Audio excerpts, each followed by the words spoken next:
Hi everybody, welcome to the third, episode of the Mr.Prototype and Company podcast, where we're going to discuss everything about prototyping, making products, and much more. Today, we want to bring you something that we have been discussing with our clients lately quite a bit, which is price. Why do we have to make everything so cheap that we can produce cheap and cheaper and cheaper and cheaper and cheaper? Is that worth it? Why that obsession of lowering prices? Well, I would like a cheaper product.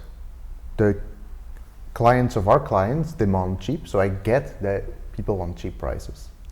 But do they demand cheap? I'm sorry, but I would rather get something that is perfectly done for me and that is great over something cheap. Depends on the client. So I think a lot of people think that their clients demand low prices, and often they do, but more often than not, you can actually ask more than you think. I think a lot of people really have a price in their mind like it needs to be this or nobody's gonna buy it. And that's not necessarily true, because you have different types of clients in the product life cycle. In the beginning, you have people that really want that thing and they will pay not anything for it. I mean, not unlimited for it, but they will pay higher prices than you yourself might pay for it. And as time goes on, of course, those people, you will run out of those people and you will need to lower your price to be able to speak to a broader audience. But yeah, there are people that are not price sensitive. Being price sensitive means that they care less about the price to be lower. If you are price sensitive, you care more about the price. Yeah, sorry, I got it missing. But yeah, and also we're talking about products that are innovative, that are something new, that is not a market that is already established or saturated. Of course, if you're gonna offer something that is already out there, you will need to either lower the price or offer new benefits or something. Higher quality, yes. Yes, so we are mostly talking about new things that don't have any competitors, or if there are competitors, they have a clear difference. They're not the same. So the line of competition is quite diffuse there.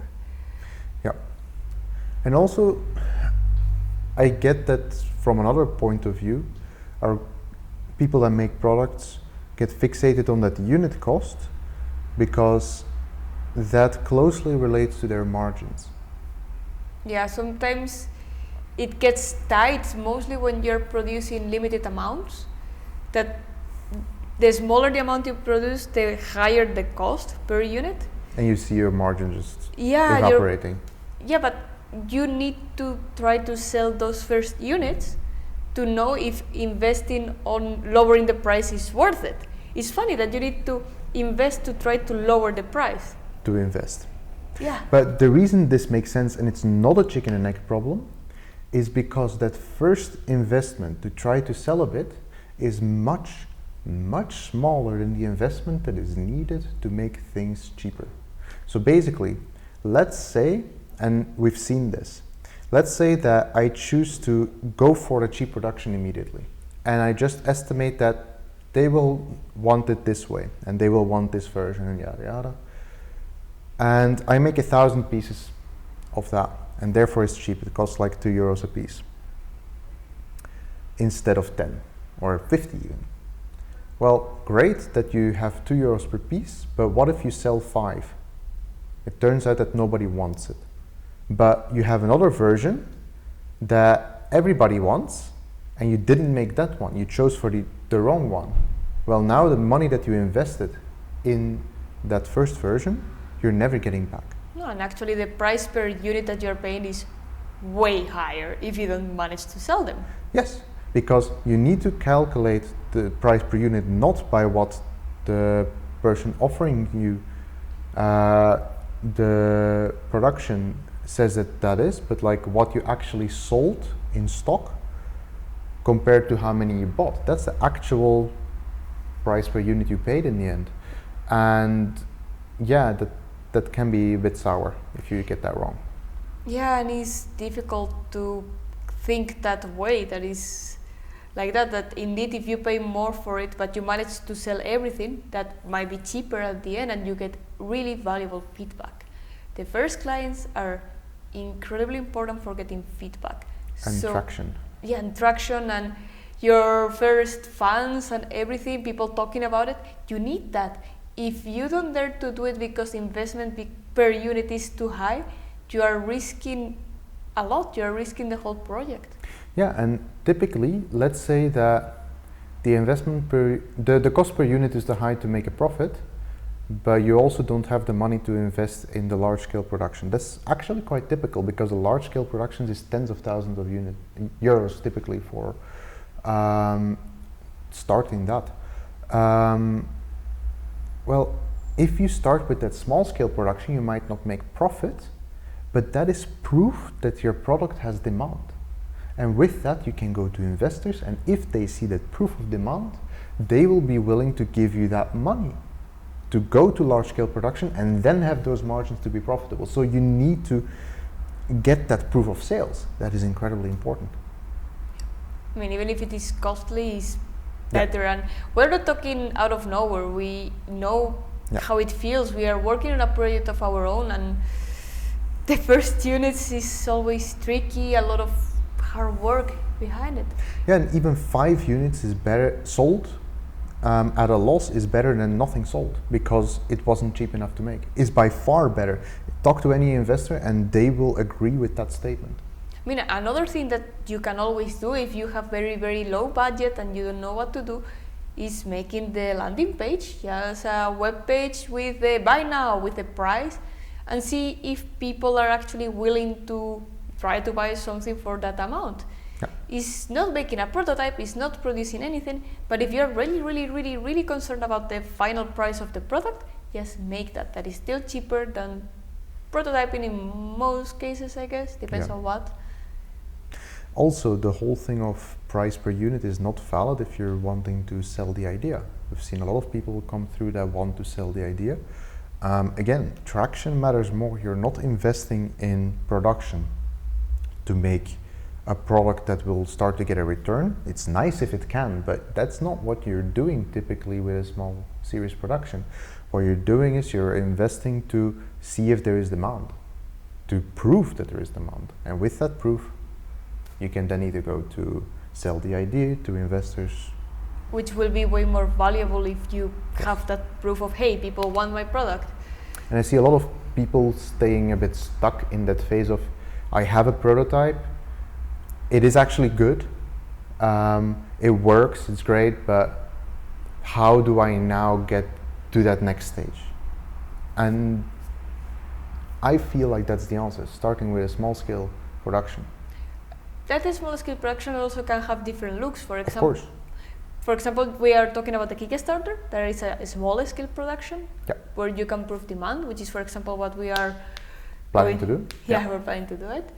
Another option is just making some, let's say, 10 units and give it to either family, friends, and fools, or maybe people that are relevant.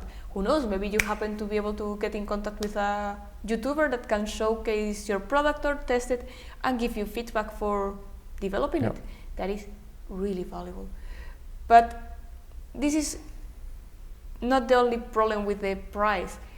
Well, you don't always need to lower your prices if your offer is great, don't you think? Yeah.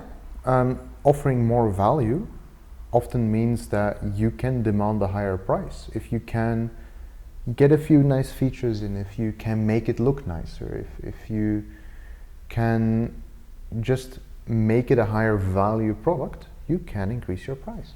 I mean, even just brand aesthetics, that does a lot, and we all know examples like Apple, for example. I mean, that's the most known. Compare a cheapest smartphone with an iPhone, the difference in price is incredible. You could argue that the functions and the characteristics may differ, may be close enough, but you are paying the brand. So I think it's also important to think about how much are you going to invest in the brand. It's almost as important as lowering the Yep. prices. And all those things, the product, the marketing, branding, all those things are investments, long-term investments. And what I've typically seen in people that get fixated on price is that they don't look at those things as important elements. They feel like if the product is cheap enough, it will sell. Well, that's not true. If people don't know it or haven't heard of it, or Especially not for a new type of product. Let's say that you invented something truly new, something that doesn't exist yet. Yeah, well, people don't have anything to compare it to. There is no demand yet. You have to create demand for your product. you have to create that demand and also create a way to be findable. Because if it is truly new, how do you Google it? That's the fun part. Like, you need to create a new set of keywords that fit with your product so people can find it if they see it somewhere. And since there is no price to compare it to, you can effectively ask what you want. Of course, there are limits, but they're higher than some people think. I mean, if it is an addition or a complement for another product, logically it can't be higher than the product per se. Yes, those are hard limits. But yeah, if it is something new, you can actually ask what you want. If there is a niche, if people really want it, you're free to do whatever you want. I mean, maybe run a couple of tests with ad campaigns and landing pages to check with price. There's a bunch of ways to figure out what a price is that is usable. But one of the worst ways to do it is just thinking in your head. Yeah, because you are one person. You are just one, and we are talking about things that involve hundreds or thousands of people and their ideas and opinions. So you can't do it by yourself. Even if you just run around with a paper asking people how much would you be willing to pay for something that does this, it's an option. Yeah. You need feedback. You can't work alone, and that's also a thing. Inventors, creators, you can't work alone. You can't do everything in your head and find the solution in your head. No, you need to ask your potential clients to test it and see how they feel about it.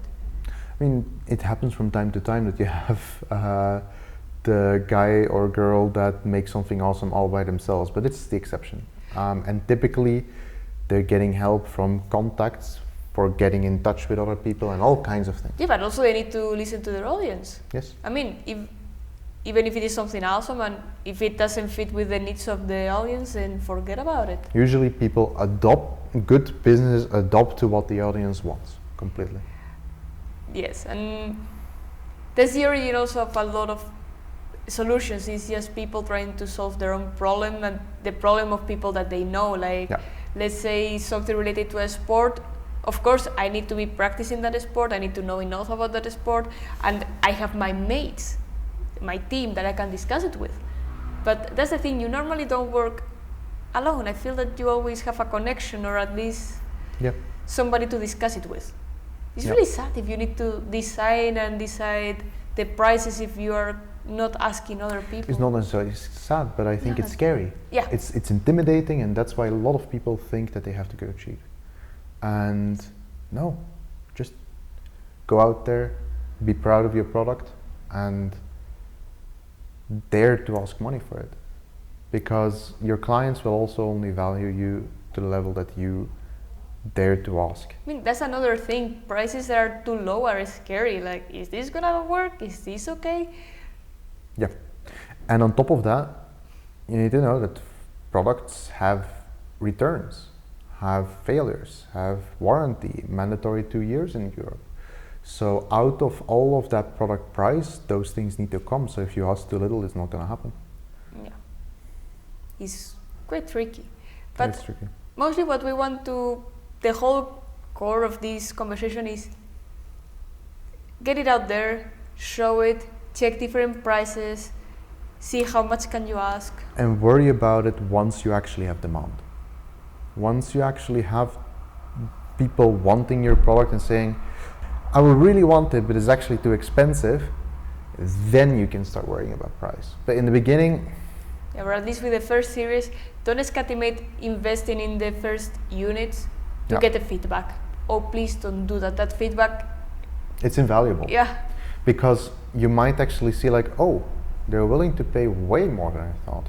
Oh, that means I can make way more profit. Great. You save money by investing. It's an interesting thing. We wanted to bring it to you because we thought that could be also handy to hear for some of you out there. I don't know if you have anything else to add. I can talk about this topic for a long time because we've seen so many examples, but yeah, it's just maybe one thing is that don't underestimate investment cost of the